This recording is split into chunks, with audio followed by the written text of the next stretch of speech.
voudrais, parce que j'insiste, hein, c'est un problème d'humanité. Vous savez, on a souvent tendance à dire, oh bon, vous savez, les gens sont en prison, vous voulez qu'on leur donne quoi? Des fraises, des glaces, sorbet et tout ça? Non, non, non. Il faudrait que chacun des journalistes qui sont présents comprenne que n'importe qui peut être en prison. Vous pouvez être en prison pour coups et blessures involontaires. Vous pouvez être en prison pour homicide involontaire. Vous pouvez être en prison, vous avez une voiture, vous faites un accident, vous tuez quelqu'un, c'est involontaire, vous êtes en prison.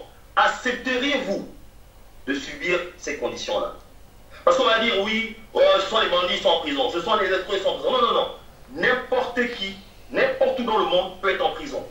Pour des faits aussi simples. Accident involontaire. Vous tuez quelqu'un avec un accident de voiture. Vous avez un peu bu, on vous attrape, vous étiez en période d'ivrance, enfin vous étiez ivre, vous étiez en train de conduire, allez, on vous donne, vous êtes en prison pour 6 mois ou 2 mois, etc. Accepteriez-vous d'être dans de telles conditions? Et je pense aussi, pour terminer, que je me demande si le Gabon, je crois que le Gabon n'a plus d'État. Ce n'est plus un État, puisque que fait l'Assemblée nationale? L'Assemblée est supposée faire en sorte qu'il y ait des lois qui soient votées pour protéger les individus, le peuple. Que fait l'Assemblée nationale? Que fait la Cour constitutionnelle? Que fait le Sénat? Est-ce qu'il y a un groupe de personnes qui vérifient qu'est-ce qui se passe au niveau de la prison centrale? Où est la fameuse prison, la nouvelle prison aussi, qui avait été déclarée devant les antennes de TV5 et France 24? Le ministre, à l'époque, avait dit qu'il y avait une nouvelle prison qui était livrée. Elle est où, cette prison? Donc, en fait, voilà en fait ce que je veux dire. Il faudrait vraiment que la France comprenne que la justice doit être pour tous. Les Africains ont droit de justice. Les Africains ont droit de dignité humaine aussi. Les Africains aussi, on doit aussi faire respecter les droits de l'homme au niveau de l'Afrique. Parce que nous avons tous signé des chartes au niveau de l'international. Merci.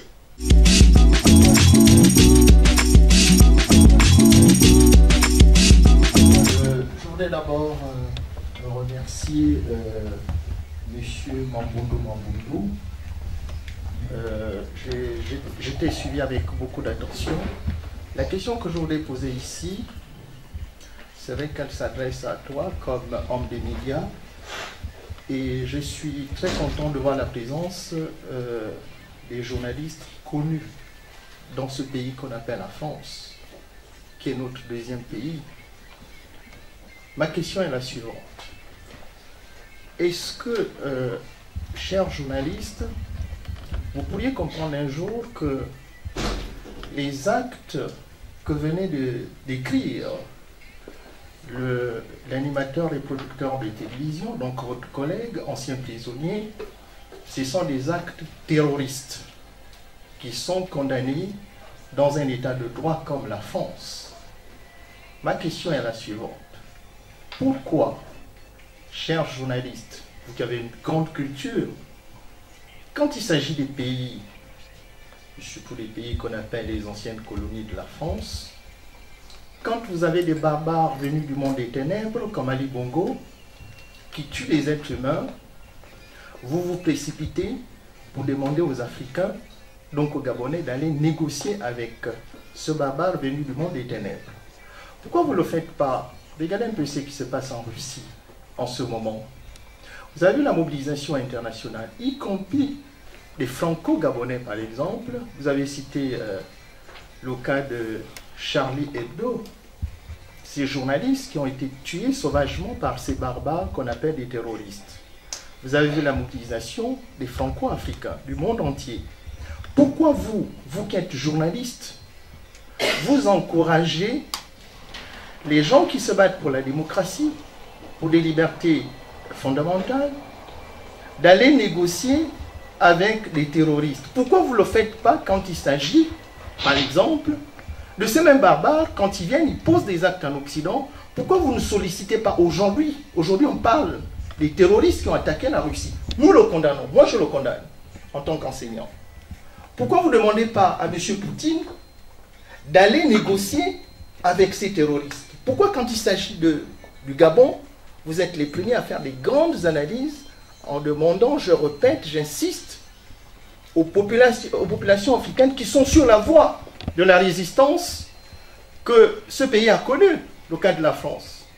Donc moi j'aimerais avoir une réponse précise de vous qui êtes animateur de cette conférence, mais surtout une réponse des journalistes qui sont connus, que je vois dans la salle, qui peuvent nous apporter un peu des éclaircissements par rapport à ce comportement anti-démocratique, un comportement inhumain. Vous voyez? Merci.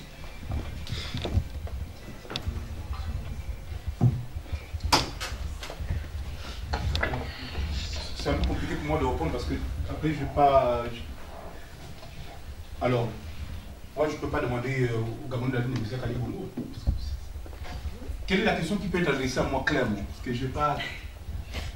Là, vous dites aux journalistes français que c'est eux qui demandent aux Gabonais de... Le problème c'est pas... Moi je travaillais à la RTG, tout le monde le sait. Je l'ai déjà dit devant plusieurs médias. Parce que lorsque j'ai commencé mon combat contre Ali Bongo, enfin, commencé devant tout le monde maintenant, ce combat je le mène depuis toujours. Mais moi-même, au devant de la scène maintenant, ça se fait là après 2009. J'avais un bureau à la RTG. Ceux qui connaissent la RTG le savent. Le DG s'appelait Lamine Sall. Le jour où j'ai décidé de dire que bon, maintenant, je vais commencer mon affaire contre Ali, parce que là c'est trop. Il frappe les enfants dans les lycées, il fait ceci, des gens meurent, des crimes rituels, ceci, cela. Je ne sais pas ce que je fais à rester là dans une chaîne de télévision d'abord, où tu n'es pas très bien payé, où tu n'es pas bien traité, où les conditions professionnelles ne sont même pas réunies. Je ne vois pas quels sont les éléments qui peuvent faire en sorte que je vienne jouer au stade pendant que les Gabonais subissent.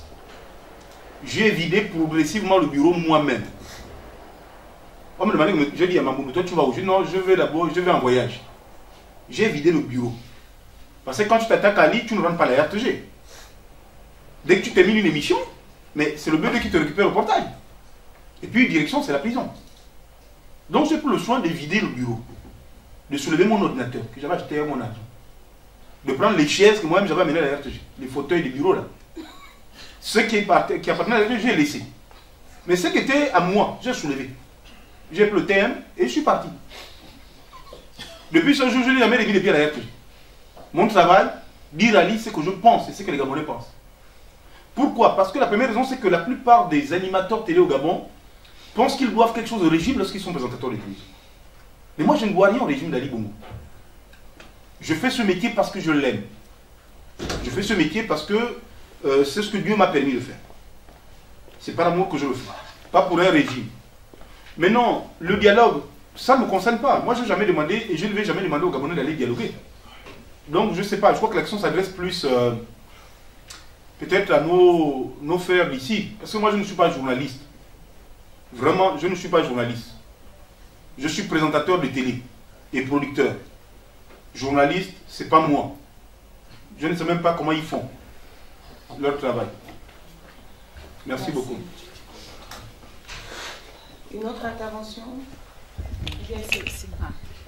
Delphine Lecoutre. En fait, je suis membre de la coalition Tournons la page, mais par ailleurs, je suis coordinatrice Tchad Centrafrique Amnesty International France. Et je voudrais saluer votre initiative parce que c'est la première fois qu'en fait les violations des droits humains qui ont été commises au Gabon sont documentées en direct et publiquement. Et donc, je vous mettrai en rapport en fait avec des personnes Amnesty pour pouvoir aller plus loin dans vos témoignages. Merci beaucoup.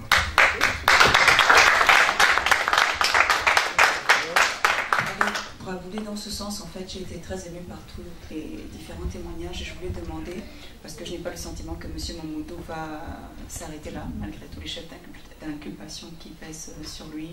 On entend bien, vous avez l'intention de rentrer au pays, de certainement continuer tout ce que vous faites en matière de mobilisation. Vous avez évoqué que vous êtes un noyau dur de 5 personnes, si je me souviens bien. Vous avez évoqué un certain nombre de choses, dont le fait que vous êtes exposé aussi à une forme de surveillance des renseignements et que donc un certain nombre de choses que vous faites dans la planification des actions à mener sont donc surveillées. Je ne sais pas ce que vous comptez faire pour pallier à cela, si vous y avez vraiment pensé, mais dans quelle mesure est-ce qu'on peut, nous, depuis ici, selon vous, être le plus utile et comment et auprès de qui et voilà. Merci. Premièrement, oui. Dès que tu parles mal d'Ali, tu es un citoyen normal. Si tu te lèves un matin tu fais une petite vidéo où tu prononces le nom d'Ali Bongo Ondimba, même si c'est mal prononcé, on peut déjà te surveiller, rien que parce que le nom est mal prononcé. Vous n'avez pas insulté, hein? Le nom est mal prononcé. Non, ma situation est connue, peut-être pas en France. Ici, c'est la France. Mais au Gabon, tout le monde sait ce que je fais et ce que je vis. Et les risques que j'encours. C'est même encore un très grand risque de venir ici. Et de dire ce que je suis en train de dire en sachant que je repars.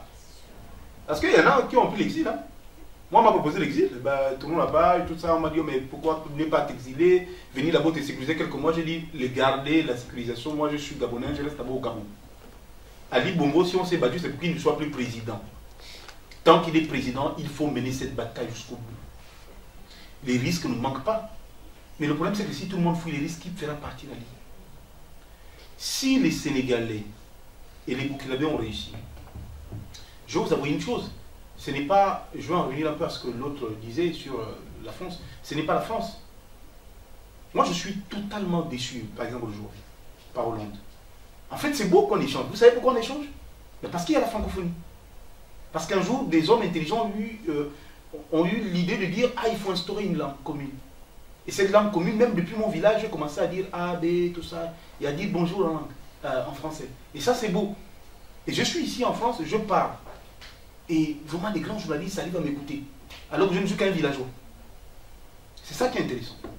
L'espoir du peuple gabonais. C'était, et vraiment, on y croyait, on se disait, ah, Mitterrand est arrivé, c'est un autre François, il a imposé la démocratie, c'était une bonne chose. Avec Hollande, il va accélérer les choses. Mais Hollande, il nous a fait dormir. Non, il nous a fait tuer. Parce que c'est bien tout ce que nous sommes en train de dire. Mais arrêtons de nous tromper. Ali est président parce que Sarkozy a décidé qu'un jour Ali sera président. Pas parce que Bongo a décidé. Quelqu'un peut décider de son vivant que je vais laisser mon fils. Mais lui, il est mort. Est-ce qu'il était là comme la main installé président? C'est Sarkozy. Sarkozy. Qui voulait réunir président ici en France. Après, c'est Hollande. Moi, je voyais à la télé, on était avec ma femme, souvent on se discutait, on disait, oh, Hollande, le mou. Je dis, mais il est mou comment? Il est bon. Oh non, machin. Et on s'est discuté parce qu'elle était contente que Ségolène Royal ne soit pas. Elle aurait aimé que ça soit elle qui soit présidente. Mais attendez, il ne va pas servir tout le temps. Au moins, celui qui est au pouvoir, enfin, il a gagné. Je soutiens cet homme. Mais je vous jure qu'après les élections présidentielles du Gabon, je ne pouvais pas imaginer qu'il y a autant de Gabonais qui pouvaient détester Hollande. Pas la France. Parce que le peuple français n'a rien à y voir avec les comportements mafieux des hommes politiques. Excusez-moi, mais c'est une mafia. En réalité, qu'est-ce qui fait qu'on laisse les valeurs humaines de côté pour privilégier autre chose? Mais c'est parce que derrière, il y a un intérêt que personne ne connaît. C'est ça la vérité. C'est-à-dire que si vous défendez tellement les valeurs, mais est-ce qu'Ali, c'est pas un terroriste? Normalement, vous voulez l'appeler comment? Ali, vous l'appelez comment? Quand vous voyez Ali, vous croyez que c'est pas un terroriste? Mais Ali fait du terrorisme d'État. Ali planifie des assassinats. Ali tue les individus par centaines. Et attention, quand les ONG vous parlent, on passe le temps à parler des morts de Libreville. Mais est-ce que vous savez des répressions qu'il y a eu à Bitam, à Ouihem, dans toutes les provinces du Gabon? Parce que pour la première fois, le Gabon se soulevait dans toutes les provinces. Jusque dans le Haut-Oué. Pour la première fois. Alors, imaginez l'étendue donc de la répression. Qui a été systématique. Et qui a été maintenue pendant des semaines, c'est pas fini aujourd'hui. Il faut se battre au Gabon. Je sais que c'est difficile. Je sais que quand je prends l'avion dans quelques jours, là, ils ont tenté de ils m'ont arrêté carrément le samedi. J'ai dévoilé le samedi, finalement c'est dimanche que je peux venir. Tu devais venir dimanche, tu es venu. Je suis marié. Je connais même le jour où je suis arrivé. Bon, je suis arrivé. En fait, juste pour la petite histoire, on avait programmé le voyage d'Enrique parce que bon, on voulait quand même qu'il sorte du Gabon. China, est-ce que tu peux te mettre là? Parce que je vois M. Glazer qui essaie d'éviter la fraude. Mes cheveux. Il essaie d'éviter la fraude, donc il essaye de... Voilà. La vie est dégagée? Non, c'est super. C'est ma China, je peux me permettre, ce qu'elle prend bien. Donc voilà, donc on avait vu avec Marc, il me dit qu'il faut qu'Enrique vienne pour au moins quelques jours, qu'il change un peu d'air. Donc le projet était évidemment top secret, il ne fallait pas qu'on sache quand est-ce qu'il sort, donc il devait venir un dimanche et il a été arrêté à l'aéroport. Donc il a été arrêté à l'aéroport, il n'avait rien fait. Donc c'était dimanche il y a 2 semaines. Dimanche, ils m'ont présenté chez le juge le Ils lundi. m'ont présenté chez le juge le lundi matin. Et on ne sait pas ce qui s'est passé. Le juge donc l'a libéré. Donc on passe chez le juge pour rien. Donc le juge l'a libéré. Et du coup, il a pris l'avion le lundi soir. Et donc il s'est représenté à l'aéroport le lundi soir. Et là, c'était vraiment le secret total. Parce que même moi, je n'étais plus au courant. Il n'a plus dit à personne, même pas à Marc. Personne n'était au courant. Plus personne n'était au courant. Donc, et là, il est passé. Donc il est arrivé le mardi matin. Donc du coup, Marc, il me demandait, il est où Enrique? Je dis, mais je te pose la question, il est au Gabon. Non, je ne le vois pas. Et ce n'est que le jeudi, il est arrivé le mardi, c'est le jeudi qu'il m'a appelé. Il m'a dit, je suis arrivé incognito, le temps d'avoir un téléphone, je suis là. En tout cas, le lundi chez le juge, elle m'a gardé de 9h à 16h. C'est à 16h qu'elle me dit, ah, il y a... non, c'est pas elle qui me reçoit, elle ne me reçoit pas. Il y a un greffier là, qui est souvent chez elle, et qui me reçoit, il dit, ah, mais désolé, vraiment, vous savez que vous êtes en liberté provisoire, donc vous êtes à la disposition de la justice, on peut vous convoquer à tout moment. Là, on ne sait pas ce qui vous est arrivé hier, ça ne nous concerne pas, mais nous, on devait vous voir ce matin. Ah bon, il n'y avait pas de lien, non, ok. Et je pars de là, mais lui, il a insisté sur, il paraît que tu veux voyager. Non, je ne voyage pas. Après, même si j'avais envie de voyager, je peux le voyager dans ces conditions. Je suis obligé de prendre ma voiture, je vais au village. Hein? Au moins, je peux aller manger les tubercules de ma mère et les tarots. Je reste tranquille. Donc, il s'était convaincu que je ne voyage plus.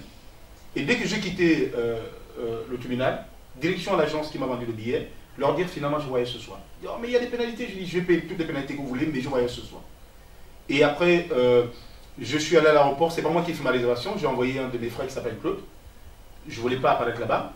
Et j'ai disparu. Je suis venu très en retard au moment où le vol était prêt à partir. Et puis boum, boum, boum. Mais j'avoue que j'avais peur pour chaque étape. Passeport, j'avais peur juste qu'on me dise que écoutez, sortez d'ici ou bien donnez le passeport, comme l'arrache, etc. Finalement, je suis passé et j'étais en salle d'attente. Le seul moment que j'attendais, c'était d'être dans l'avion. Et dès que je me suis mis assis dans l'avion, j'ai appelé juste ma fiancée qui est ici pour dire que je suis dans l'avion. Demain 11h, je suis à Paris. Est-ce que tu peux passer me chercher? Je connais un peu la France, mais pas beaucoup. Je suis venu 2-3 fois par le passé. Comme par le passé, je ne voulais pas rester ici. Donc, je tenais à repartir à mon village. J'étais reparti. Tous les parents me disaient, que tu as déjà vu la France, pourquoi tu n'es pas resté là-bas? Et comme là aussi, voilà, je dois repartir. Mais le projet le plus important pour nous, c'est le projet du peuple gabonais. Voilà le théâtre dans lequel nous évoluons, c'est que les Bongo Pi tuent, font ce qu'ils veulent et après nous conduisent au dialogue. On a assisté à un dialogue du président Ping, président de la République élu. La bataille que nous menons aujourd'hui, nous sommes conscients qu'on ne la mène pas pour Ping. Je suis désolé, je l'ai encore dit au Tocadero, je ne me bats pas pour Jean Ping. Jean Ping, c'est un politicien.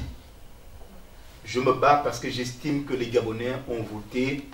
Il faut juste que ce vote soit respecté. Parce que ce n'est qu'à partir du jour où on respectera le vote des citoyens que la vraie nation, que la vraie république va commencer à être construite. Mais tant qu'on est dans ce rapport mafieux entre la France et ses lieutenants, on l'appelle comment?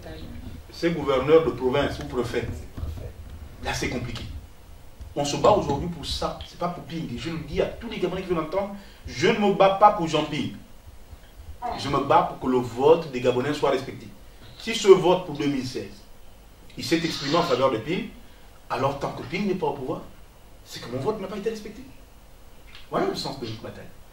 Nous avons initié une convention avec la Voix du Peuple. La Voix du Peuple, en fait, c'est un mouvement de plusieurs organisations de jeunesse à Libreville, de la société civile, etc. Ça s'appelle une convention, mais pourquoi une convention? Parce que ceux qui ont l'argent veulent souvent nous fatiguer. Ils savent qu'on va s'essouffler. Ils sont convaincus qu'on abandonnera.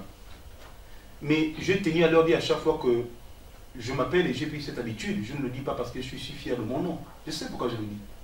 J'ai pris l'habitude de dire à Jean Ping et aux gens de l'Ali et à qui veulent entendre que je m'appelle Enrique Mambo ou Mambo. Ça veut dire ce que ça veut dire. Il n'y aura pas de relâchement. Je pense que si on s'engage en suivant un gobelet à une vitesse, si cette vitesse n'est plus bonne, il vaut mieux changer un peu de vitesse pour trouver un autre rythme peut-être qui nous permettra quand même d'atteindre l'objectif. Ali doit partir, Ali partira. Il peut faire tout ce qu'il veut. Ali partira. Il ne sera pas président au Gabon, il n'a pas été élu. Nous avons une convention du peuple gabonais qui se prépare. La convention se fera peut-être en mi ou fin mai. Ils aiment les parodies. On va les offrir la nôtre. Ils pensent que nous, notre travail, ce n'est pas de dire, quand on a fini de voter, c'est Ping qui doit nous conduire dans ses projets. Ou c'est Ali qui doit nous conduire dans notre projet. Nous sommes le seul peuple, ou un des rares peuples qui ne sait jamais organiser lui-même. En disant, au fait, qu'est-ce que le peuple gabonais veut lui-même? Est-ce que notre travail, c'est tout de dire qu'on a voté Ping, et c'est Ping, mais Ping ne doit pas nous conduire. C'est nous qui allons dire à Ping que papa, on t'a voté, tu n'as pas la force de prendre le pouvoir, assieds-toi, nous on va s'en occuper. Parce que le peuple, c'est nous, c'est pas toi. Un point trait. C'est aux Gabonais de s'organiser. Il y a une convention qui va être une convention populaire, j'imagine, qui va rassembler l'ensemble de la société civile, qui va rassembler les organisations de jeunesse, qui est en train de se préparer actuellement. On va donner un nouveau souffle à notre combat. Je ne sais pas ce qui va se passer au sortir de cette convention, mais ça va être chaud. Voilà. On va écouter d'autres questions avant de terminer. Ouais, moi j'ai une petite question. D'abord, je regrette réellement qu'il n'y ait pas plus de confrères de la presse française qui soient présents. C'est inquiétant, je trouve ça même inquiétant. Ça veut dire un désintérêt, bon, au-delà du Gabon, mais même pour les journalistes, pour l'ensemble de ce qui se passe sur le continent. Il suffit de regarder la géographie et connaître l'histoire pour voir que c'est absolument incroyable déjà qu'on ne parle pas plus de pays comme le Gabon. Moi, ma question, c'est une question très précise de journaliste, même si elle est un peu compliquée. C'est vrai que quand vous êtes journaliste, là, on parle depuis le début, on a dit à un moment donné qu'il y a 1000 prisonniers politiques, on entend 2000, après on entend 3500. Je sais que c'est assez, ça peut être compliqué, mais on a besoin de savoir précisément, quand vous êtes journaliste, de savoir, voilà, j'ai compris aussi qu'il y a deux choses différentes, ça veut dire il y a les conditions de détention qui sont inacceptables, y compris pour des droits communs, mais est-ce que ce que vous appelez détenus politiques, combien est-ce qu'il en reste, combien de gens ont été emprisonnés, ont été ensuite libérés, combien ont été jugés, voilà, est-ce que vous avez quelques chiffres, même des fourchettes? Alors, il faut dire que nous sommes... ce qui se passe au Gabon a été pensé. En ce sens qu'ils ont pensé les choses pour que leur forfaiture reste cachée. Et c'est pour ça que nous, on a du mal derrière la société civile à réagir. Parce que quand ce sont des mouvements spontanés, quelque chose qu'on n'a pas pensé, on ne prend pas le temps de réfléchir à comment cacher les choses. Or, si on parle par exemple des massacres, ils ont pris soin d'emporter les cadavres. Ce qui rend le décompte difficile. Et ils le savaient. Parce que quelque temps après l'élection, au début du mois de septembre, Ali Bongo a fait une interview télévisée dans laquelle il a dit « Il paraît qu'il y a eu des morts au quartier général de Jean-Ping où sont les corps. » C'est extrêmement cynique. Parce qu'il sait qu'il a pris soin de faire disparaître les corps.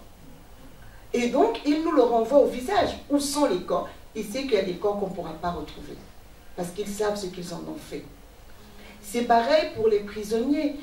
Comment on saura? Ils ont été arrêtés dans la foule. Ils ont été emmenés. Ils n'ont jamais été traduits à la justice, en justice. Donc, où allons-nous chercher les données? Si on se présente au tribunal pour dire qu'on veut avoir les chiffres, on ne nous les donnera pas. Rien que dans l'éducation, moi je fais une recherche dans le monde de l'éducation. Je vais au lycée, au Gabon, je leur demande de me donner le nombre d'élèves par salle de classe. On me demande si j'ai l'autorisation du ministre. Le nombre d'élèves par salle de classe. On m'a envoyé chez le ministre prendre une autorisation. Donc vous imaginez au tribunal qui va nous donner le nombre de détenus. Donc nous sommes obligés de naviguer comme ça, à vue, avec des estimations. C'est pour cela que la société civile a demandé une enquête internationale des Nations Unies. Parce que eux au moins, ils savent comment s'y prendre et ils sauront où aller chercher les informations que nous, société civile gabonaise réprimées, ne pouvons pas avoir. Parce que le pouvoir, qui est une parfaite dictature, fait tout pour peindre le tableau en blanc. C'est pour ça que nous sommes embêtés, et ça aussi pour but de nous ridiculiser à la face du monde, parce qu'on parle de choses pour lesquelles on passe pour des personnes qui n'ont pas les bonnes informations. Mais tout ça est pensé. Et c'est ça justement le cynisme dans lequel on se retrouve et contre lequel on se révolte. On n'a que des estimations pour tout, mais ce sont des estimations à vue d'œil. Ce qu'on a là aujourd'hui, les informations qu'on a de la prison, j'ai envie de dire, heureusement Danger a été emprisonné. Merci à Danger. Il a passé 83 jours en prison. On a pu avoir des photos de l'intérieur de la prison. Ce sont les seules photos qui existent. Danger n'aurait pas passé ces 83 jours de prison. Personne au monde ne saurait ce qui se passe dans la prison de Libreville. Et donc, on avance comme ça, avec des informations que l'on a au coup par coup, au coup par coup. Le pouvoir nous a dit qu'ils ont arrêté 1500 personnes et qu'ils en ont libéré 800, je crois. Quels sont les chiffres que Billy a donné la dernière fois? Non, déjà les chiffres réels de la prison centrale, ce n'est pas 3500 détenus politiques. Non, ce n'est pas ce que j'ai dit. Lorsque Danger était en prison, on était dans les 1500 prisonniers. Là, je parle globalement de tous les prisonniers.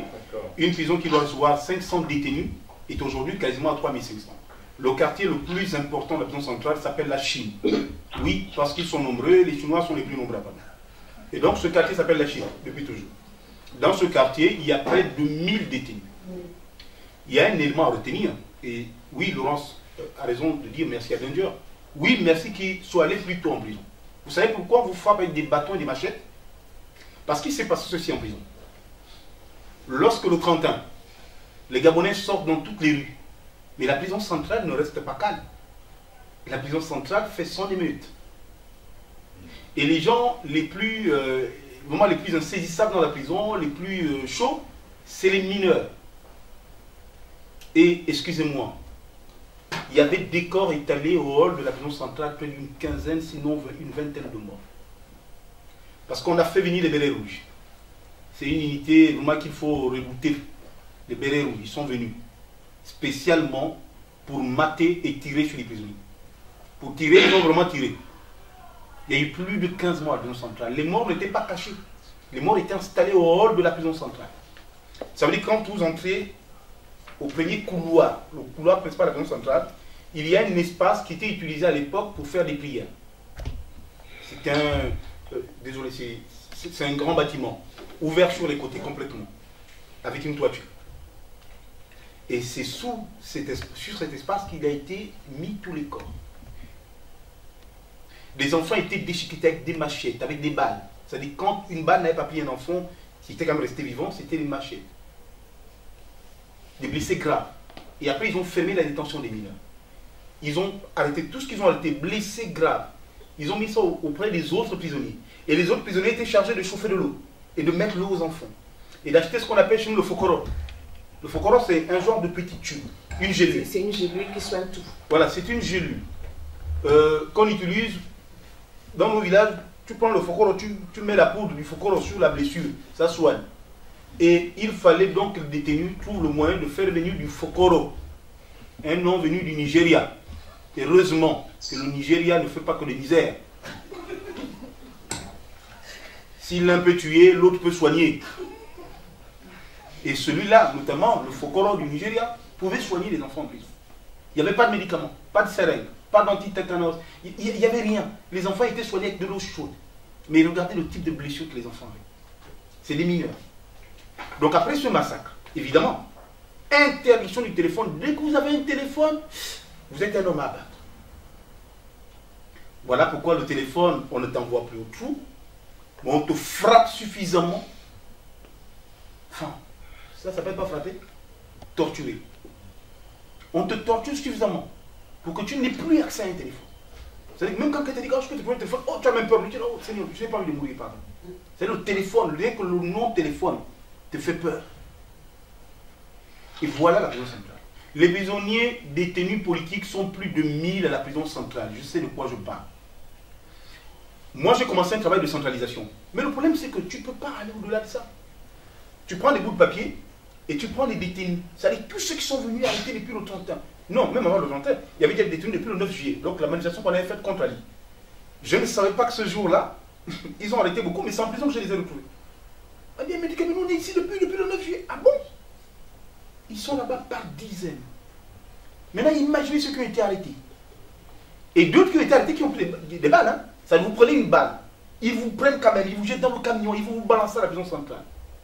Personne ne vous soigne. Je me rappelle de Cyril, un détenu qui s'appelle Cyril. Lui, oui, je connais parce qu'il était dans le même quartier détenu avec moi. Il a pris des balles. Il est allé à Chambrier, c'est une clinique, à Libreville. Il a commencé à se faire soigner. On l'a mis un premier plâtre. Après, on devait l'opérer 2-3 semaines après. Je sais pas, on a mis un faux plâtre avec des bandes, etc. Et là, il descend de l'hôpital, il prend un taxi pour aller vers chez lui, et parce que le lendemain, il doit faire des examens, etc. Et là, mais la police judiciaire ou les militaires d'Ali, ils vous prennent, ils sont dans des vieilles voitures. Ils font comme si c'était des transporteurs. Il y a un monsieur monté, mais c'est quoi avec ces micros? Monsieur monté. Et puis voilà, il est monté. Il n'a plus jamais retrouvé son domicile. Il n'a plus jamais été opéré. Les prisonniers détenus politiques à l'intérieur, vous êtes obligés de vous cotiser entre vous, de trouver 200, 300, parce qu'il y en a un qui manque, parce qu'il y a l'autre qui a des problèmes. Mais il y a des problèmes graves à l'intérieur. Ils sont par centaines à l'intérieur. Et on vous dira qu'il y a que 200, 300, 400 prisonniers. Et lorsqu'on vous parle de l'ensemble des prisonniers politiques en disant ils sont 1500 dans le Gabon, mais c'est faux. Parce que rien qu'à la prison centrale, ils sont plus de 1000. Enfin, du moins, ils étaient plus que 1000. Oui, quelques-uns ont été libérés pour donner l'impression qu'ils sont libérés. Quelques-uns. Pourquoi? Mais parce qu'il y a d'autres comprenez chez eux. Il y a d'autres comprenez, il est assis au bar. Il ne sait même pas ce qu'on appelle manifester. Il est assis au bar. Et quand la police a dit, vous faites quoi au bar? C'était une situation mais de chaos. On vous prenait chez vous. On cassait votre maison. On vous prenait. On vous trouvait au bar. On vous prenait. On vous trouvait sur la route. Vous êtes 10. On vous prenait. Et toutes ces personnes sont en prison.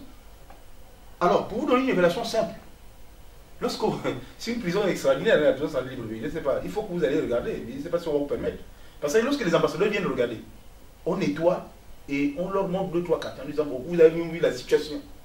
Elle est globalement intéressante. Mais la souffrance se trouve ailleurs.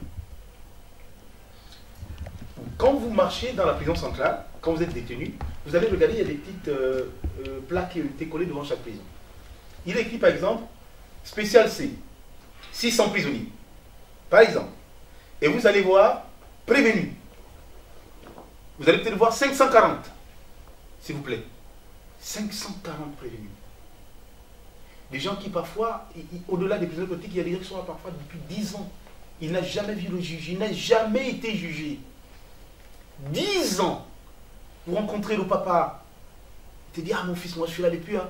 Ça fait 15 ans. Est-ce que tu as été jugé? Non. Il n'a jamais vu un juge. Mais attention, je vous parle de 90% des détenus de la prison centrale sont des prévenus. Jamais vu un juge. Ou avoir vu un juge une fois en passant. Mais il vit là-bas. On a décidé qu'il vit là-bas. C'est pareil pour les prisonniers politiques. 80% sont des prévenus. Il n'y a que 10 ou 15% qui ont été jugés et qui sont en prison. Vous imaginez une prison comme ça? Vous imaginez une prison comme ça? On va avancer. Alors, je fais un travail de centralisation, je disais, sur des bouts de papier. Mais le problème, c'est que si c'est bon, si c'est exhibé, le juge va sortir, on va le fouiller. On va le mettre nu. Hein. On vous met nu là. Il ne faut pas vous sortir avec une image, avec une photo, avec une note. Et si on trouve des notes, on vous frappe. Alors, au moment où je sortais, c'est un vieux qui était, un papa là, qui était chef de mon quartier, qui m'a dit, Enrique, moi je te vois écrire tous les jours. Ne sors pas qu'une seule note, tu te feras frapper, peut-être que tu vas revenir ici. Si tu as la chance qu'on te libère, ne sors pas avec un seul papier, ils vont fouiller. Je dis non, ils ne peuvent pas fouiller mon sac, ils fouillent tout. Surtout pour votre cas, que ce soit toi, Zili ou Washington et autres. Washington a maigri, il est là-bas. Il se balade dans les quartiers. Il a maigri, il est rentré gros. Non mais, c'est terrible, mais il a maigri. Beaucoup maigri. Merci. Concernant la mutinerie qui s'est passée à la prison centrale, l'ancien ministre Séraphin Moulonga en a parlé dans une conférence et ça fait partie des choses qu'en tant que ministre de la Justice, garde des Sceaux, il a refusé de prendre sur lui. Ça fait partie des choses qui ont motivé aussi sa démission du gouvernement d'Ali le 6 septembre. Donc voilà, ceux qui veulent plus d'informations, vous pouvez lui demander au ministre Séraphin Moulonga. Mais par contre, le régime n'en a jamais parlé. Ils ont par contre dit que les manifestants étaient allés faire sortir des prisonniers. Mais en fait, ce n'est pas le cas, c'est pour couvrir les prisonniers qui ont été tués et qu'ils ont enterrés voilà, dans l'indifférence totale. Donc, il y a des parents qui pensent que leurs enfants sont en prison, mais alors qu'ils ont été enterrés. Et tout ça, seule une enquête internationale pourra vraiment faire la lumière sur toutes ces exactions qu'Ali Bongo commet. Et donc, on tenait vraiment à faire cette conférence de presse pour dire qu'on ne peut pas dialoguer avec Ali Bongo. Il y a un journaliste qui m'a dit la dernière fois sur Africa 24, oui, mais M. Ping fait la politique de la chaise vide. Non, ce n'est pas la politique de la chaise vide. On ne peut pas prévoir que l'on va truquer l'élection. On prévoit qu'après, on va appeler les gens au dialogue. Parce que Ali Bongo l'a dit dans son discours d'ouverture du dialogue le 28 mars dernier. Il a bien dit que la contestation électorale, c'est dans l'ADN de la vie politique gabonaise. Ça s'est toujours soldé par un dialogue. Donc, il pensait quoi? Que sa répression, une répression aussi sanglante, devait créer les conditions d'un dialogue apaisé, quoi. Il pensait qu'après nous avoir tués, massacrés, il nous appellerait au dialogue et on viendrait s'asseoir comme des moutons. Eh bien non, là, non. Cette fois-ci, nous allons rompre le cycle. On ne va pas dialoguer avec lui et nous allons résister comme on pourra. Il y a des gens qui voulaient encore dire quelque chose? Oui, je voulais ajouter quelque chose pour appuyer ce que Laurence vient de dire. Vous savez, avant d'aller soi-disant dialogue, je pense qu'il y aurait eu il devrait avoir sur place des préalables.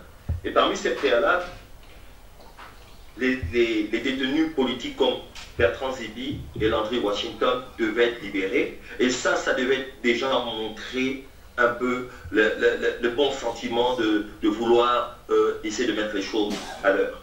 Mais nous voyons tous ici que l'idéal commun que les déclarations humaines des droits universels concernant les hommes ne sont pas respectés au Gabon.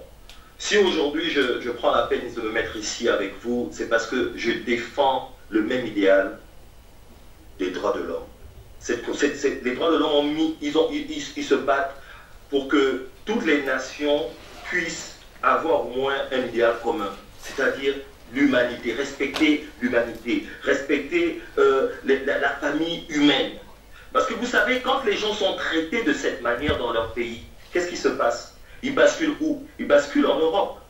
Ils ne basculent pas en Europe parce que nécessairement c'est pour manger, pour avoir du boulot. Non, on a tout ça chez nous en Afrique. Mais parce que justement, les gouvernements européens, surtout la France en ce moment, soutiennent les dictateurs.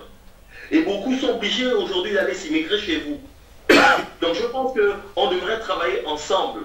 Et je voudrais aussi ajouter quelque chose, parce que je sais que dans la salle, il y a des personnes qui sont actives dans l'organisme des droits de l'homme, je pense, j'ai entendu une dame.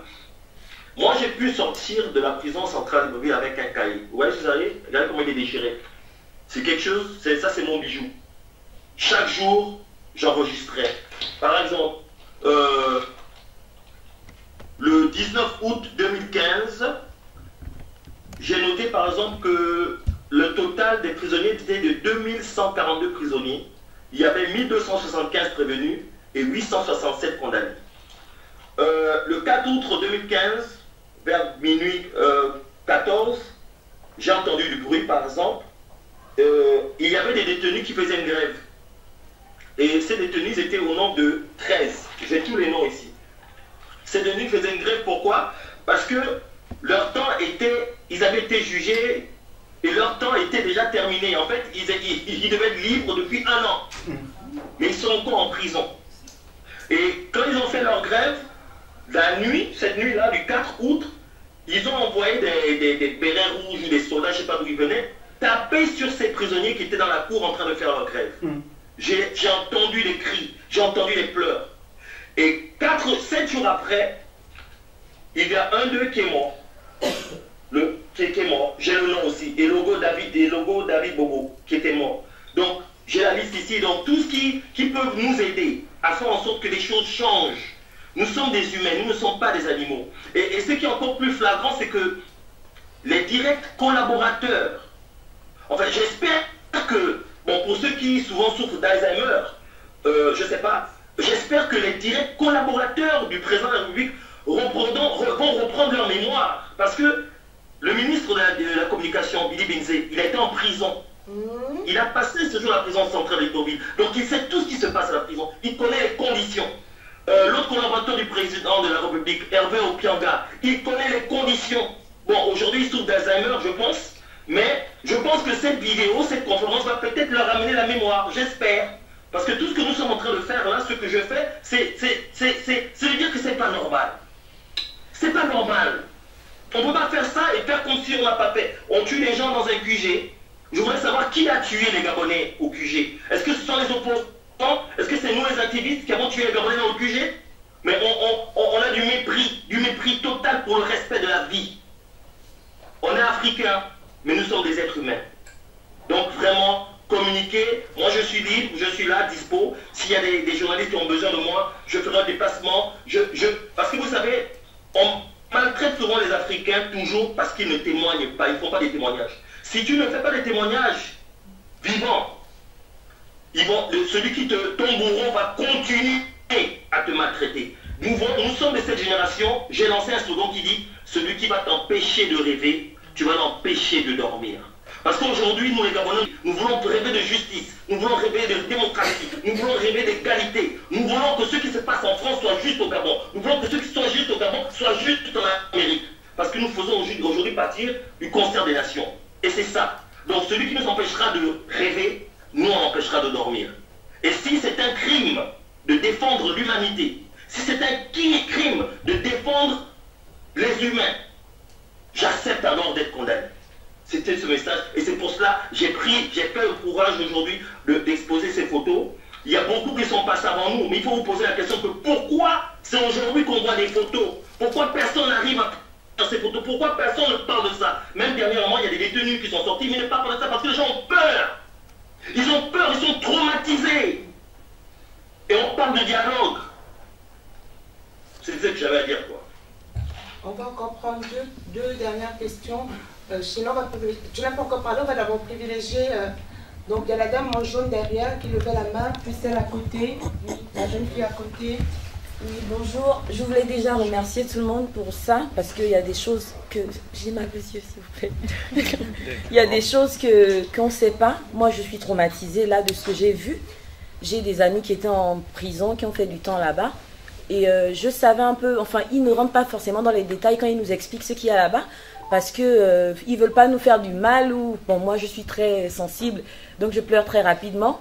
Mais je suis choquée de ce que j'ai vu aujourd'hui. Et moi, j'ai 3 questions. La première, c'est pourquoi la société civile et le peuple ne se mobilisent pas davantage pour ces détenus-là, parce que le suivi, c'est pas forcément... Il y a aussi le suivi physique, psychologique, moral, tout ça qu'il y a derrière, surtout pour les jeunes, parce que vous avez parlé de mineurs tout à l'heure. La façon dont un mineur va prendre les choses ne sera jamais de la même manière qu'un adulte pourra prendre. Est-ce qu'il y a un système de suivi pour ceux qui sont en prison ou pour ceux qui ont eu la chance de sortir de cette prison-là? Parce que moi, j'ai mon meilleur ami, il a passé vraiment un petit moment en prison. Il allait 2 fois au même moment que Marceau. Et aujourd'hui, je ne le reconnais plus. C'est-à-dire qu'il est très... je ne sais pas, mais... J'ai du mal maintenant à communiquer. Parfois, il est très content. Parfois, il prend... Enfin, je ne sais pas. Il y a quelque chose qui s'est passé là-bas, c'est sûr. Mais il n'y a pas de suivi, en fait. Quand ils sortent de là, ils sont seuls. Ils sont seuls. Et c'est difficile pour nous, pour nous, la famille, de pouvoir communiquer avec eux. Parce qu'on ne sait pas vraiment ce qui se passe. Est-ce que là-bas, on leur dit de ne pas nous expliquer comment ça se passe? Enfin, moi, je sais que lui, il passait des nuits debout, il ne dormait pas. C'est tout ce qu'il a voulu me dire. Et après, il me disait, ça va aller. Mais je sais que ça ne va pas parce que dans ses gestes, dans sa manière de parler, dans sa manière de faire les choses, il y a quelque chose qui a changé. Est-ce que la société civile ne peut pas mettre en place un système de suivi psychologique et moral pour ces jeunes-là qui ont voulu participer à ce combat physiquement? Voilà ma deuxième question. Et la troisième, c'est par rapport à la France, parce que là, on fait clairement face à une crise humanitaire. Parce que la crise humanitaire, c'est une situation dans laquelle des vies humaines sont menacées. C'est-à-dire que, pour moi, je ne veux même pas parler de la France, parce que il y a un proverbe qui dit « ça ne nous touche pas forcément quand ça ne nous arrive pas ». Donc, ils ne verront pas forcément les choses comme nous, les Gabonais, on voit les choses. Est-ce que on ne peut pas aller au-delà et par rapport et parler de crise humanitaire par rapport à ce qui se passe au Gabon, parce que, enfin, le nombre de détenus qu'il y a aujourd'hui, moi je suis vraiment très choquée, parce que c'est comment ils dorment, comment ils sont allongés, je ne sais même pas si je vais pouvoir dormir ce soir, quoi. C'est vraiment traumatisant. Est-ce que vous pouvez un peu essayer de répondre, s'il vous plaît? Bonjour à tout le monde, je m'appelle Wendy, je suis gabonaise et je suis du Haut-Ogooué, pas des 99%. Moi, ce que je veux dire, c'est que, bon, je suis historienne, donc ce qui se passe actuellement au Gabon n'est pas nouveau. Le problème, c'est que les Gabonais ne lisent pas ou les anciens ne parlent pas. Moi, j'ai eu une chance. J'avais une grand-mère qui m'a appris à lire très tôt. Et j'ai lu Affaires africaines très tôt. C'était encore à l'époque du Parti unique, c'était caché. Elle m'a parlé des événements de 81. Elle m'a parlé de l'espoir quand François Mitterrand est arrivé au pouvoir. Et tout ce que ça a apporté, le livre blanc du Morena, les gens sont allés en prison, y compris des prêtres, y compris des gens, des simples fonctionnaires, qui sont morts en prison. Les Gabonais ont laissé passer. 90-93, j'étais toute petite, mais j'ai vécu ça. Moi, j'ai des souvenirs des trucs qui brûlaient. Je me souviens des morts. Les Gabonais ont laissé passer. Pourquoi? Il faut dire les choses. On a trop l'habitude d'être corrompus. Et y compris des familles, des victimes. Il faut dire les choses. Il faut dire les choses. Le problème, c'est que la politique au Gabon, ce n'est pas une histoire de bien ou de mal, ou d'idées ou d'idéologie. Il n'y a pas de droite et de gauche au Gabon, en fait. C'est, bon, ok, on te paye combien pour te taire? Je mens? Non, c'est ça. Et on a trop l'habitude de fermer nos gueules. Il faut dire les choses. Moi, je me suis découverte une vocation, enfin, pas vraiment une vocation, je suis historienne et enseignante. J'ai fait un post sur mon page Facebook au sujet de la marche pour la paix. Mon post a été récupéré, il est sorti dans le journal de l'opposition avec tout mon nom. Bon, bref, on a appelé mon père, les services de renseignement, mais comment ta fille, elle allait faire des études. Bon, comme elle étudie l'Afrique du Sud, c'est sûr qu'elle est un peu, voilà, un peu dingue et tout. Du moment où ce post est sorti, j'ai été sur surveillance, c'est clair. C'est demander est-ce qu'elle va bien, est-ce que c'est pas une piqûre de rappel. Pourquoi j'ai été publié, pourquoi j'ai été après, on va dire, rappelé à l'ordre par la famille, je suis de Haut-Ogooué. Parce que j'ai simplement frustré un beau-frère émergent. Je faisais des commentaires un peu, voilà, sur sa page. Donc du coup, voilà, elle, il faut la tenir en respect. On te propose des postes, on te propose de l'argent. J'ai eu le douloureux privilège de, sur Twitter, certains ont lu le clash avec Étienne Massard. J'ai dit ce que je pensais. C'est quelqu'un qui était mon enseignant. Je lui ai dit ce que je pensais. C'est quelqu'un qui était un bon enseignant. Mais ce qui corrompt aujourd'hui les Gabonais, ce qui fait aujourd'hui que certains traversent, ce qui fait aujourd'hui que certains se taisent, certains qui ont des renseignements qui pourraient décanter la situation aujourd'hui au Gabon, c'est l'argent. Tant que les Gabonais n'apprendront pas à aimer leur pays plus que l'argent, on aura un problème. On aura un vrai problème. Et je dis à ceux qui sont ici, ne pensez pas que vous êtes à l'abri. Moi, samedi, je partais prendre mon train, ma petite gare de banlieue. Hein, samedi, on se manifeste. On m'interrompt. On dit, oui, toi, tu vas manifester. Vous qui manifestez, vous allez payer. Vous allez payer. Moi, bon, j'ai fait l'idiote, mais pourquoi on parle et tout. J'ai parlé longtemps avec le gars, et j'ai compris que l'idée, c'était quoi? D'intimider. C'est-à-dire, on sait où vous êtes, on sait qui vous êtes, on sait où vous bossez, parce que le régime est aux abois. Donc l'idée, ici, c'est de faire comprendre que, ah, si tu veux un poste budgétaire, tu te tais. Tu es étudiant, tu te tais. Et comme moi, je m'en fous, je suis cabri mort, en fait. Donc, ils se disent, on a essayé le poste, on a essayé l'argent, bon, on va lui faire peur, on va lui montrer qu'on sait où elle est. Il faut bien prendre conscience que le combat dans lequel vous êtes engagé, c'est un combat qui peut aller jusqu'à la mort. Et il faut bien comprendre que les gens qui vous entourent, peut-être que ce sera le poison, peut-être que ce sera vos photos, peut-être que ce sera votre vie privée, peut-être que c'est votre petit copain. Moi, j'ai un peu de chance dans la vie. J'ai fait des études sur l'Afrique du Sud. Je peux vous dire que ce qui s'est passé, le but est d'intimider les Gabonais, de leur faire comprendre qu'ils ne sont rien, qu'ils sont des chiens, qu'on peut les enterrer, qu'on peut les tuer, que leur famille ne fera rien, parce que c'est ce qui se passe. Et une fois qu'on aura maté toute résistance, ceux qui ont pu sortir vont rester dehors. En gros, nous sommes enfermés dehors ici. Et puis ceux qui sont au Gabon, on va bien s'assurer qu'ils ne puissent plus parler, qu'ils ne puissent plus oser lever la voix. On coupe les postes budgétaires, on vous remet plus bas que terre, on va arracher tout. Donc il faut bien comprendre que le but, c'est de nous mater psychologiquement, physiquement, moralement, à tous les points de vue. Si on laisse passer ça, la dictature, elle est encore là pour 50 ans au moins. Tout à fait.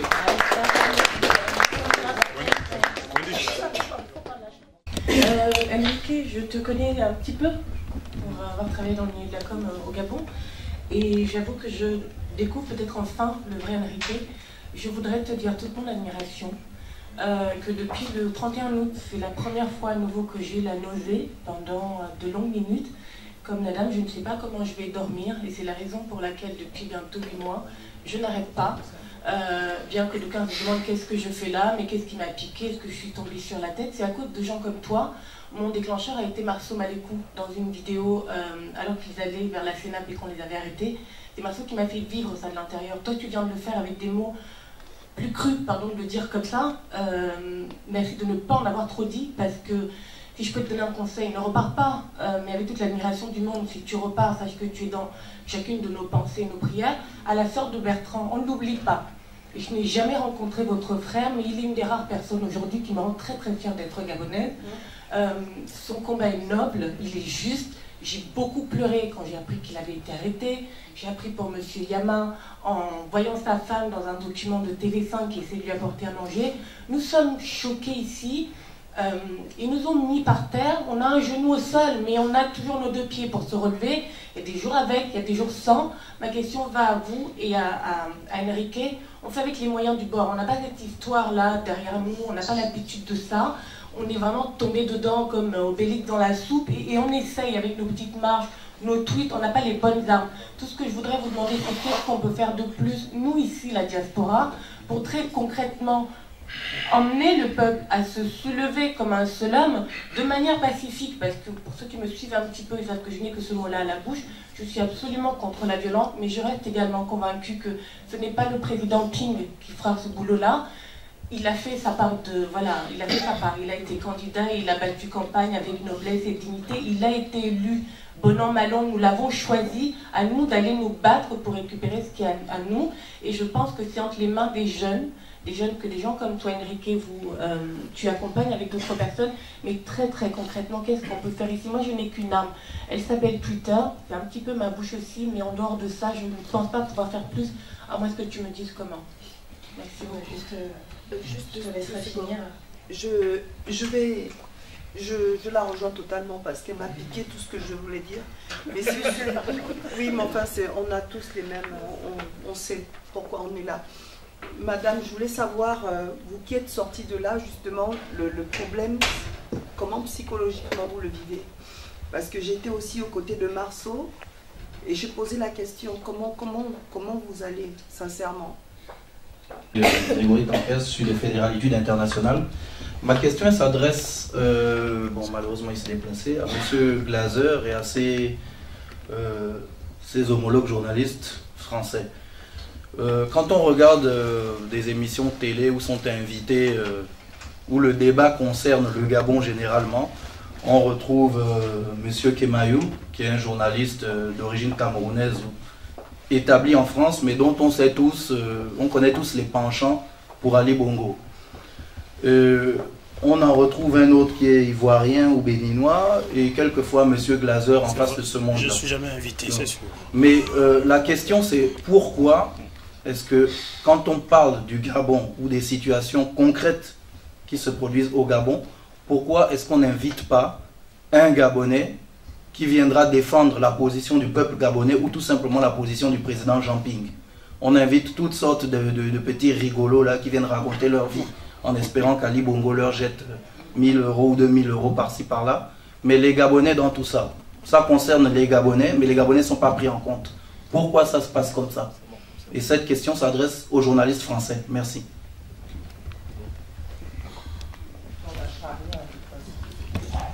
Oui, bonsoir à tous.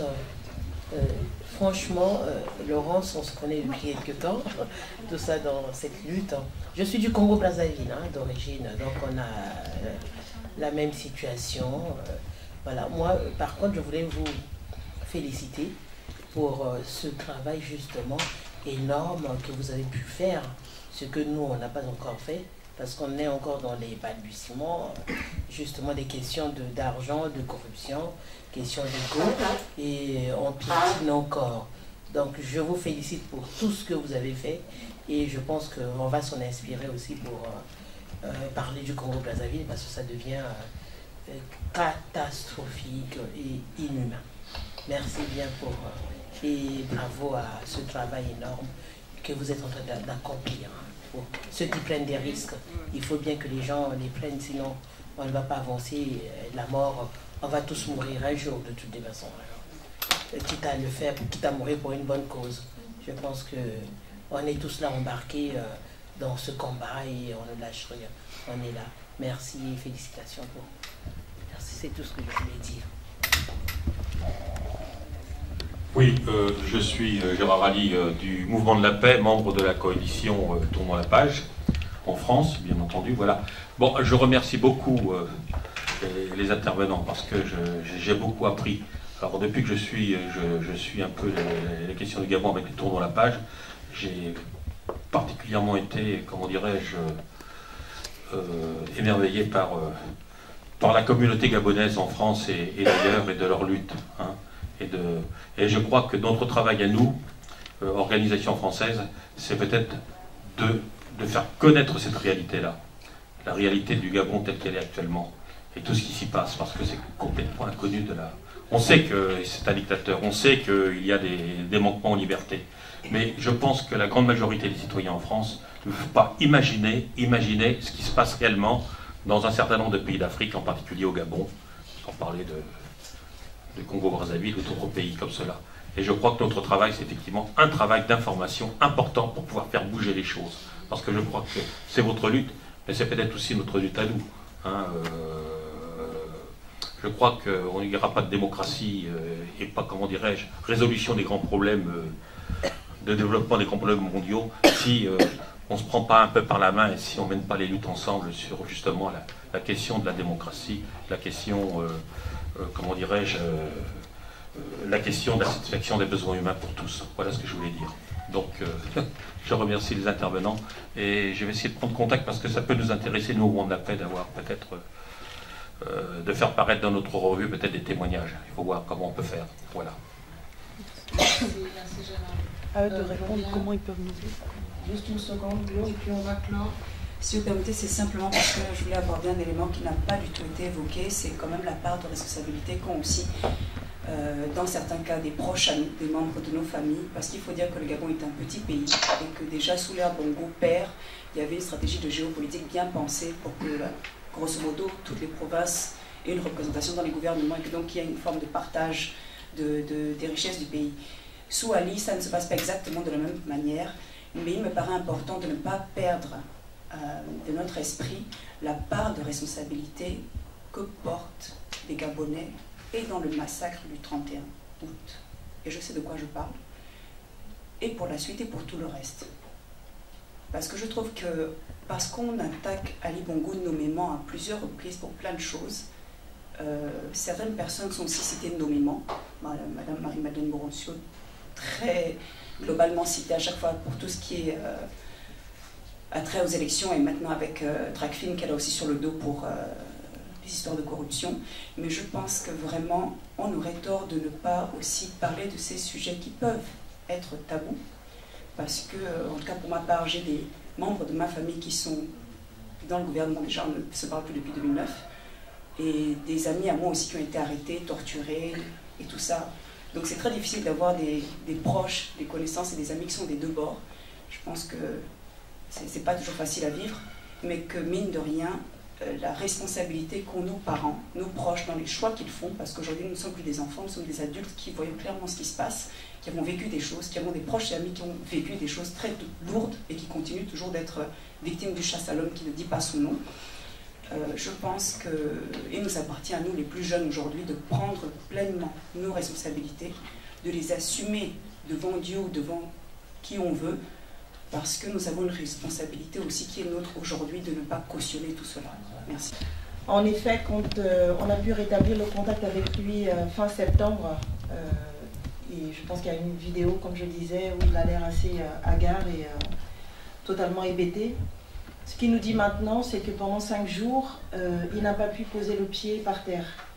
Donc ça montre l'ampleur des tortures qu'il a subies. C'est tout ce qu'il s'autorise à dire. Premièrement, parce qu'on est sur écoute. Deuxièmement, en effet, je pense qu'il nous protège et que depuis la prison, je pense qu'il se dit qu'il faut qu'il soit comme un roc, sinon il s'écroulerait, parce que je pense qu'il vit les pires moments de sa vie.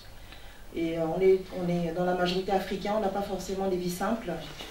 Et il vit des moments très très difficiles. Et une fois qu'on a pu le localiser, on lui a apporté à manger modestement. Il disait non, faites des marchés de 200 000, de 300 000. Parce que si moi je mange, je ne suis pas seule en prison, il y a beaucoup de monde avec moi. Et je me souviens que les premières fois, en tout cas qu'on avait écho d'aller le voir, il fallait aller le voir avec des camions de nourriture. Et maintenant, je vois avec...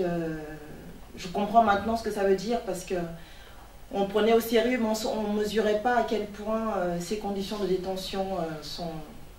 C'est inhumain. C'est inhumain, c'est réduire l'homme à l'état de bestialité. Ça faisait longtemps qu'on n'avait pas vu ça. On est quand même toujours plus ou moins sensibilisé à la question des droits de l'homme, mais je pense qu'il vit des conditions de détention dramatiques. En prison, il a demandé il est le seul à ne pas être baptisé. Il va se faire baptiser et avoir la confirmation à la communion, parce que je crois que si on souhaite et il sortira de là, c'est une épreuve, c'est une nouvelle naissance. Et même au fond de ce trou, il envoie quand même un message positif. Il trouve encore le courage de s'inquiéter pour nous qui sommes à l'extérieur, alors ça paraît complètement hallucinant. Et il nous transmet à tous un message d'espoir, de ne pas baisser les bras, de dignité, d'une très grande dignité, c'est très important. Et de continuer la lutte, et que nous sommes des hommes intègres, des hommes au sens générique du terme. C'est vraiment ça je pense, qui le fait tenir, et nous, on lui transmet un message de fierté, on est très très fiers de lui, et on est impressionné par le combat qu'il mène. Et il a toujours un mot pour tout le monde. Enfin, en tout cas, on a l'impression à l'entendre qu'il n'est pas en prison et qu'il est dans un lieu de villégiature. Donc c'est assez incroyable, et tenez bon et restons dignes.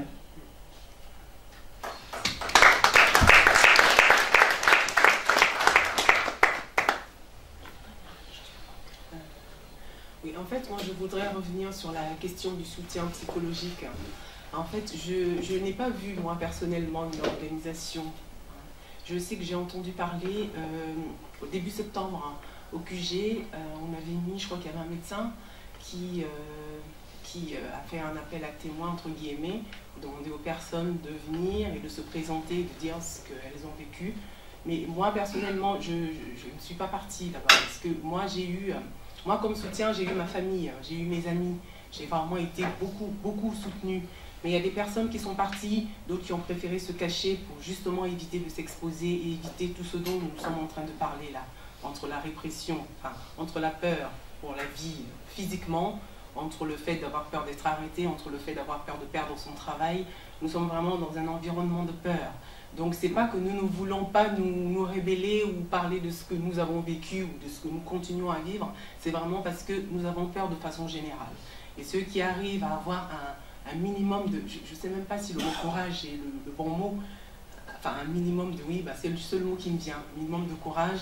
Vraiment, nous sommes, exemple moi, quand je vais repartir au Gabon, là je serai très mal à l'aise. Mais si mon témoignage peut aider Bertrand ou Landry ou tous ces anonymes qui sont en prison ou tous ceux qui ont vécu la même chose que moi, alors je ne regrette pas d'être venu et d'avoir témoigné. Je vous remercie.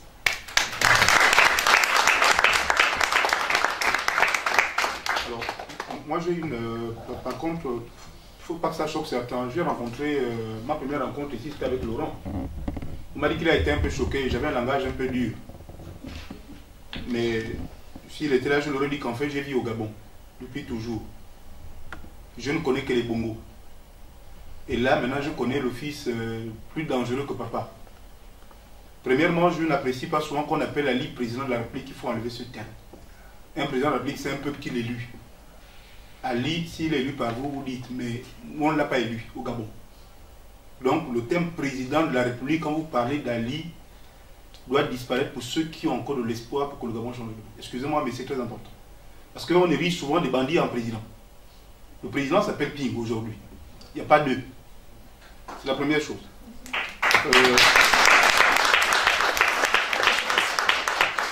L'autre chose qui me paraît important, j'étais arrivé un soir, quand je sors de prison, hein, je suis en prison, moi je sors, je trouve qu'ils veulent maintenant faire les cérémonies de QG psychologiques, quoi, genre comme ici en Europe, genre quand quelqu'un ne va pas, on trouve les psychologues. Ça c'est ici, c'est pas chez nous. On va trouver un psychologue parce qu'il y a des problèmes, il y a des problèmes parce qu'il y a un bandit qui tue les gens. Mais là, psychologue, ça veut dire quoi? On va trouver le psychologue quand Ali sera parti. Hein? Nous, je ne sais pas, après il y a peut-être deux façons de voir les choses, hein. Mais nous là-bas, au pays, les Gabonais, ils ne veulent pas. J'ai trouvé maintenant un système où ils amènent des pasteurs qui prient. J'ai dit, bon, vous avez 2 ou 3 jours pour prier ici, après vous sortez du QG. C'est Ping qui a construit cette maison, c'est pas mon problème. Moi, je vais prendre les lieux. On est ici pour préparer la résistance, c'est un point entrer.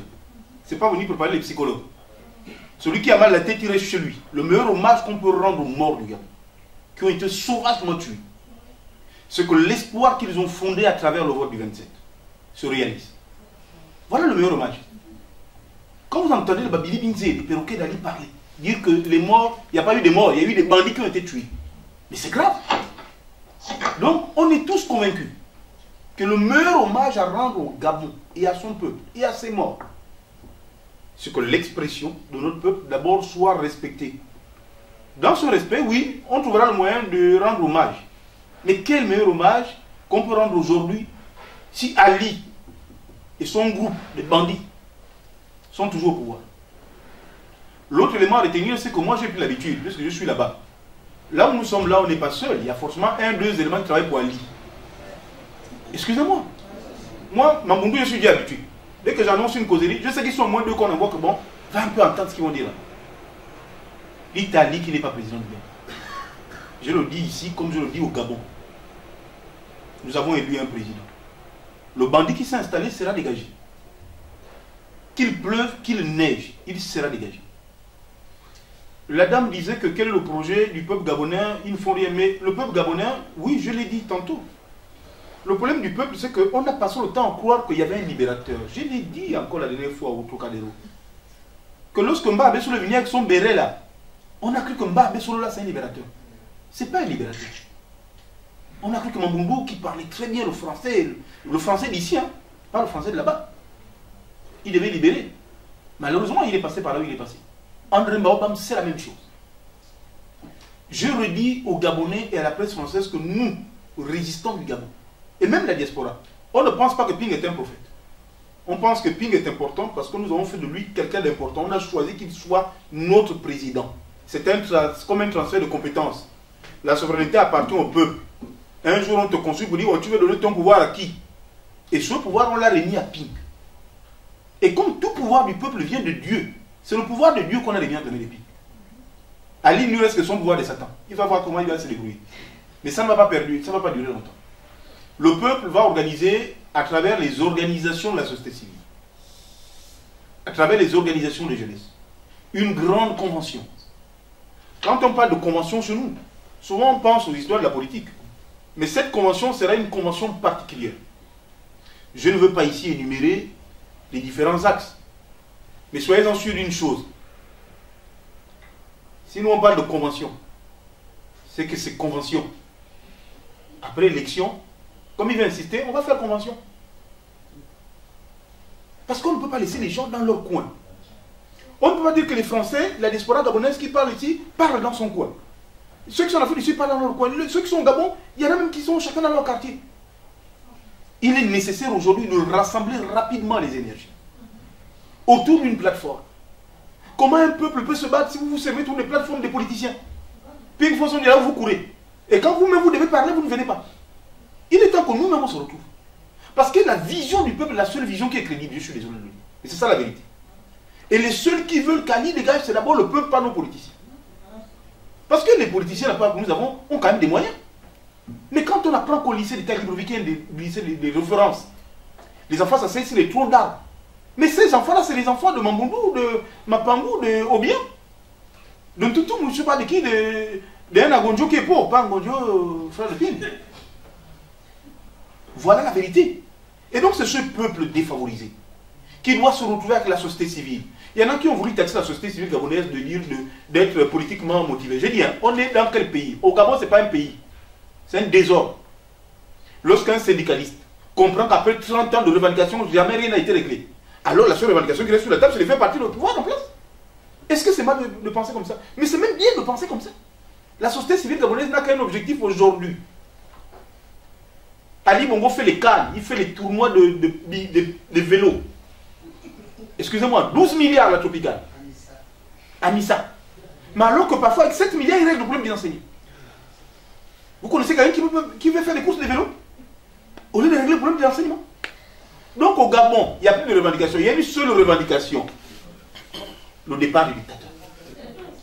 Et l'arrivée de la démocratie que François Mitterrand, pas Hollande, que François Mitterrand nous a posé un jour comme projet d'avenir. Ce projet d'avenir doit aboutir. Si finalement l'héritier de Mitterrand, malheureusement qui s'appelle aussi François, il aurait pu penser à ça, n'a pas pu finalement nous faire avancer d'un pas au-delà de celui que Mitterrand a posé. C'est une honte pour l'élite politique française. C'est pas grave, puisque le droit de gauche sont pareils. Sarkozy a mené et l'autre a maintenu. L'autre a mené à Ali. Et l'autre a mené, il a maintenu. C'est pareil donc, ça ne change rien. Notre combat est simple, madame. Nous allons nous unir.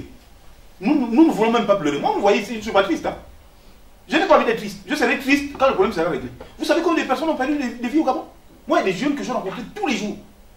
Quand on vous dit que tel est mort, quand vous voyez sa photo, ou parce que vous avez fait la photo vous-même, excusez-moi, c'est grave. Vous avez quoi? Vous avez envie de pleurer? Les vies à ce moment, nous on pleure, on laisse quoi au dialogue? On n'a pas envie de pleurer. On va pleurer le jour où le dictateur sera là où il doit être. S'il n'a pas de valise, j'ai l'habitude de dire au Gabon, il prendra les sachets de crédit, mais ses amis dégagent. C'est ça le seul langage. Je suis désolé, parfois c'est un langage dur, mais il faut vivre le Gabon pour comprendre qu'il n'y a pas plus dur que mon langage. Le plus dur, c'est de prendre une arme et d'abattre des innocents. C'est pas le langage que je dis. Donc, nous avons une convention qui va se faire au mois de mai. Cette convention n'est pas une convention politique. Je ne peux pas détailler les choses. Parce que c'est une convention pour la convention, une convention pour ce qu'il faut qu'on fasse. Bref, les détails ne seront pas importants aujourd'hui.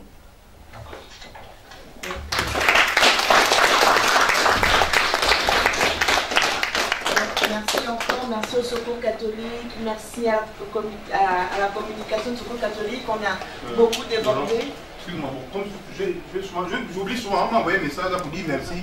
Oui, merci. Je voulais quand même aussi leur dire merci. À Danger et puis à Danger et à Joktan. Et à mes deux soeurs qui sont là. Merci aussi à nos parents qui nous accueillent ici, qui vont nous aider à faire les papiers pour ceux qui veulent fuir le Gabon. Donc merci beaucoup. Voilà, merci aussi à vous d'avoir été là. Je pense qu'on va se lever et on va chanter la Concorde. Nous avons un bel hymne national qui est magnifique, qui appelle à la paix, qui appelle à l'unité. C'est votre voix de salut. D'accord. En satin, tous ensemble. Ah d'accord, comme ça qu'on met ça. Moi je t'avais ça. Je pense que les pères de la nation n'ont pas eu tort. La devise de notre nation, c'est union, travail, justice. Notre hymne national, c'est la concorde. Et c'est vraiment lorsque le peuple comprendra qu'il doit s'unir, au-delà de toutes les barrières que la dictature a élevées. Elle a élevé le tribalisme, elle a élevé plein de mauvaises choses en nous, la suspicion, etc. Justement pour qu'on ne s'unisse pas. Parce qu'ils savent que lorsqu'on va se lever comme un seul homme, ils seront à terre. Vraiment, puissions-nous chanter la concorde dans cet état d'esprit. Unis dans la concorde et la fraternité. Éveille-toi, Gabon, une aurore se lève, encourage l'ardeur qui vibre et nous soulève. C'est enfin notre essor vers la félicité. C'est enfin notre essor vers la félicité. Afin qu'aux yeux du monde et des nations amies,